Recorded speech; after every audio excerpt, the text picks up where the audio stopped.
What's going on, everyone? Welcome back. What are we reviewing today? We are doing a review for Olivia Rodrigo's Sour. Well, this one was certainly out of my comfort zone. Similar to a stop and chat with a random acquaintance. Those things are uncomfortable. Olivia Rodrigo is just 18 years old, and she got her start as an actress on some Disney programming, like High School Musical and things like that. And I was pleasantly surprised, I gotta say, by this record. It's pleasant to listen to.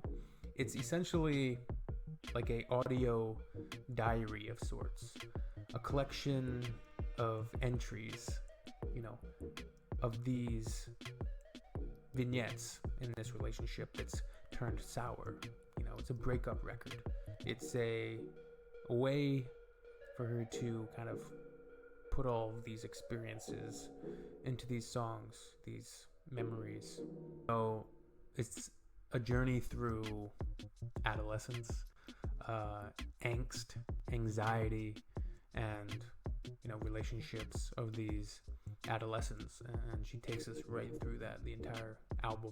Well, I'll preface the review by saying I wasn't familiar with Olivia Rodrigo, just through passing, basically on social media, seeing her like trending and things like that, but I'd never listened to her music.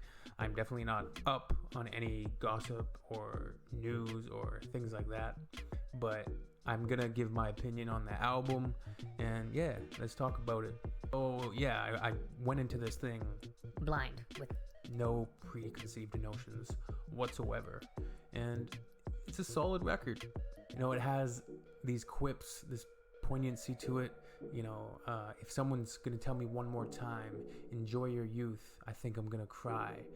And she's got a way with words.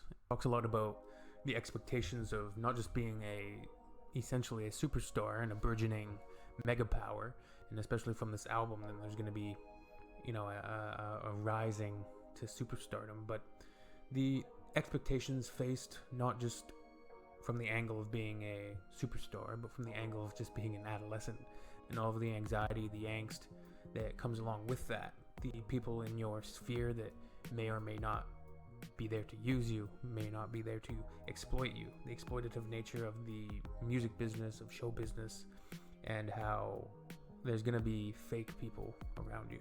The angst comes through really poignantly. Like, they say these are the golden years, but I wish that I could just disappear. Ego crush is so severe. God, it's brutal out here. And the first track sonically is interesting. It kind of comes in with this chugging guitar, just pulsating, and it's really a solid listen. It's aggressive, it's a little bit abrasive, and there's a lot of genre melding, I think, on this track.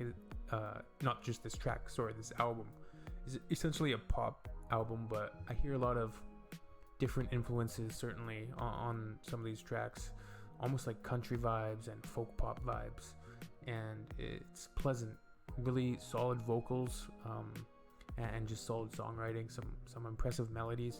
I did find that it got a wee bit repetitive throughout the LP, and that's only one of my minor gripes with this thing. It's a little bit repetitive at times.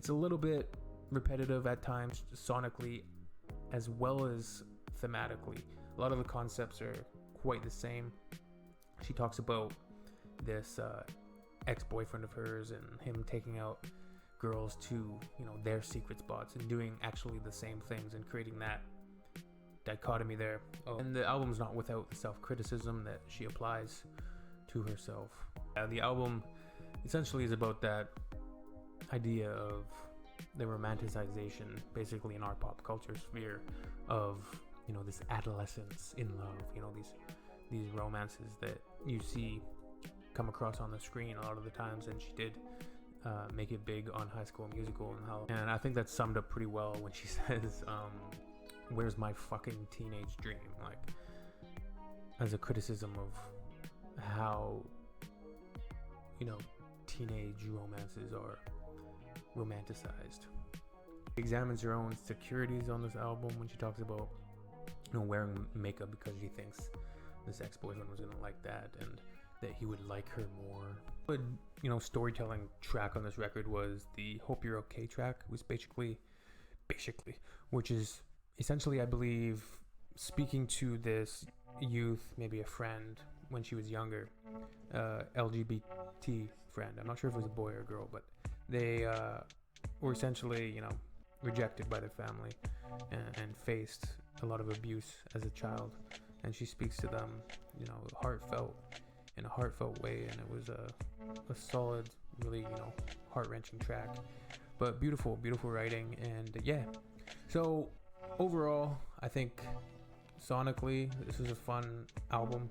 It's well produced. There's some minimalism that I liked on a few of the tracks, and like I said, my only real gripes, my only real constructive criticism for this album would be the repetitive soundscapes and just the repetitive tunes that we get, to a degree, to put it simply. And also just conceptually, an entire album based on this concept of a breakup, because that's essentially what it is. It's it's all of these diary entries, these examinations, and it never gets too, vengeful. It never gets bitter. It never goes down any of those alleys. It's more just, looking back at it, examining it, and facing it. And yeah, it's definitely relatable, I'm sure, for a lot of fans out there. So I'm going to give this one, for me, 6 out of 10. All right. Hope you enjoyed the review. Let me know down below what you thought of this record, and we'll see you soon.